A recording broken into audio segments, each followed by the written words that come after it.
Well, good afternoon. I think we've gotten past the noon hour. We've had a nice lunch and a nice facility, and it's been great hearing from the other cities. There's a common theme, I think, between all four cities, and that is that redevelopment, development, residential diversity, all of those things are similar in all of our cities. I assume it's the same in other cities as well. I see Mayor Hemke is here from New Hope. I have two council members here I'd like to introduce, Councilmember Ryan and Councilmember Graves.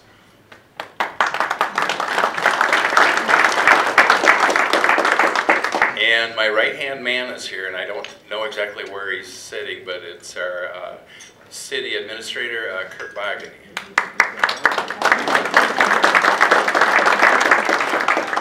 Who has done excellent work for us, by the way. He's the individual that hired in Gary Idle. Some of you may know him, may not know him. He has done redevelopment for years and years. Kurt hired him in for 6 months so he could meet his PERA, retirement responsibilities, so he could retire. And Gary now has retired as of about December 20th or so. And he was with the City of Brooklyn Center for 10 years. So he loved what he was doing, often said that, and he said it was great to be able to make things happen, to make change happen. So, in March of 2015, the City Council developed the 2016-28 strategic plan. That plan identified various planning elements, including mission statements, SWOT analysis, 6 strategic priorities, key outcome indicators, and action initiatives, things that Brooklyn Center had not had in the past. And those 6 strategic priorities are resident economic stability, targeted redevelopment, enhanced community image, inclusive community engagement, strengthened and empowered youth, and key infrastructure investments.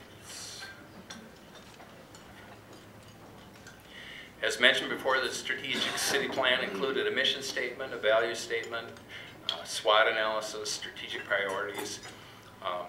Originally, the original plan of 2016 and 2018 did not include a vision statement. However, in 2017, the city did adopt a vision statement to guide all efforts within the city. And that vision statement describes an aspiration desired by a future state of the community, or at its best where the community wants to be in the future. I share with you these words.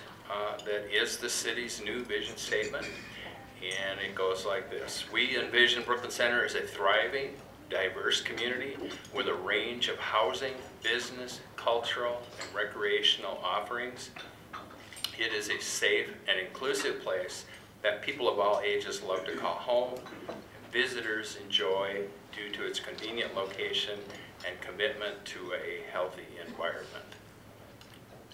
Not as short and sweet and catchy as a lot of other cities are, but it does encompass what we're trying to do. So, earlier, I think you had seen and can see our new city logo at the bottom. That's new this year. I can emphasize with Brooklyn Park and Mayor Lundy in the number of individuals I've talked to about the new logo. And, but it's there, it's gone up, and people are pleased with it, and it seems to be working well for us. Resident economic stability. We're looking in Brooklyn Center to bring in jobs, to build and create things that will increase the local economy for our citizens, for our residents, and for our visitors who come to Brooklyn Center. It's a hard task. It means a lot of redevelopment and bringing in jobs where we can. Targeted redevelopment. Redeveloping properties is one of the highest values and best use will accomplish our goals regarding housing, job creation, and growth of the city's tax base. We will appropriately prepare sites, and provide the necessary supporting infrastructure investments to guide redevelopment of publicly and privately owned properties. Some of those that are coming online is the Sanctuary at Brooklyn Center, 6121 Boulevard, Brooklyn Boulevard. It opens in the spring of 2018. It's a 4-story, 158-unit senior assisted living facility with a 1-story wing addition. 130 units are dedicated for general assisted living apartments, with the remaining reserved for 28 memory support studios. Senior housing in Brooklyn Center, I have been on the planning and zoning for 12 years. I've been the mayor for 12 years. And for 24 years, we've talked about senior housing, and now we're finally getting some. Crescent Cove Respite and Hospice Home for Kids. It opened in November of 2017. It's one of 3 in the nation, and it's a hospice for young children who need to be helped through the end of life. And it's not an adult facility, but geared towards children. So, one of the biggest things that's coming is Top Golf. Some of you may have heard of Top Golf. And it'll be opening in the late summer, early fall of 2018. It's a 65,000 square foot, 3-level golfing and entertainment facility with 102 hitting bays and a 220-yard driving range. I don't golf, so somebody else probably knows what all that means.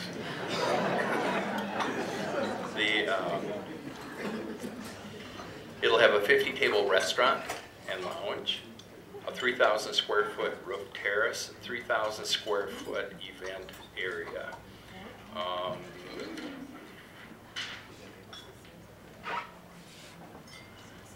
little ahead, but I want to talk about Bank of America yet. We have a new bank coming in to where Brookdale used to be. It's at the crossings. And Brookdale and that property, what used to be Brookdale anyway, has enjoyed a very expansive redevelopment, and it's doing very well with the businesses that are coming into that area. Last but not least, I will mention Luther Mazda Mitsubishi dealership. It's anticipated to start construction in 2018. It's relocating an existing Luther Mazda Mitsubishi dealership from Brooklyn Boulevard to 68th Avenue North. Construction of a new 35,000 square foot dealership next to the existing Luther Chevrolet and Buick GMC dealerships will be built for them. I often talk to them. They were one of the first, and now their biggest taxpayer in Brooklyn Center, but their first business that they brought in has grown now to 7 or 8. And I asked our city manager if we can find land somewhere else so they can move more dealerships in. And they seem to be amenable to that, so we'll try hard. Enhanced community image. You can see on the bottom here we have a new logo. We're also doing things like we've hired a new communications expert. We've hired a couple of those. We've also hired a new director for development and diversity. And we're moving into a new phase in Brooklyn Center where we're looking more at the people rather than the nuts and bolts and getting redevelopment done. Redevelopment was very important over the last 10 or 12 years. We had way too many underutilized land properties, but we've succeeded in at least making a dent in a lot of those. Inclusive community engagement. We, in the summer, we hold meetings in our parks. We rotate between the 16 that we have, and we do 4 of those, and we pick 4 different parks every year. National Night Out we have. And pictured here is some of the new community dialogues we're having with citizens and meeting to discuss issues in Brooklyn Center and to have them provide input to the city council where they'd like to see their city go. We held 3 of them last year. There are 2 more coming up, and there will be more through the summer that will be held, not at City Hall, but at different locations across the city, say a church or business or something on that order, so that it's not that imposing big brother type feeling to people who are attending. Am I close, Dave? Yep. Strengthen and empowered youth. Brooklyn Center had 19 interns as well last year, and BrookLink is a cooperative agreement between the cities of Brooklyn Park and Brooklyn Center. Mayor Lundy mentioned it earlier as being BrookLink. It's an offshoot or a spin-off from the Brooklyn Bridge Alliance for Youth, and that was something we put together, both cities, Hennepin County, the schools, the colleges, and others, to look at youth in the area and what we can do to better train and better make better lives for our youth as they go forward to adults. We have a youth council now that's looking at tobacco policy, and I have to tell you, there's a lot of younger individuals there. My hair's gray, theirs is not, but they have good ideas, and they try really hard to implement those ideas, and they're very bright, very well-schooled, and very knowledgeable. So they're looking at that policy right now to make a recommendation to the City Council.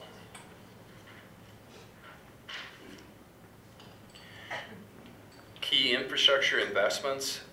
We now have a fully funded capital improvement plan, something the city had been trying for years to put into place. Well, let me say that differently. Something the city had for years, but couldn't put it in place because we didn't have any funding to do any of the projects.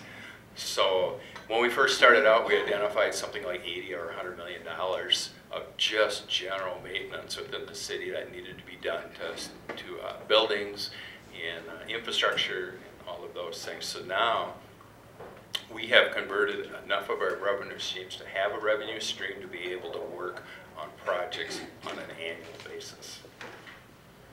Getting the hook, so I'm going to look ahead quick. Oh, I'm almost done.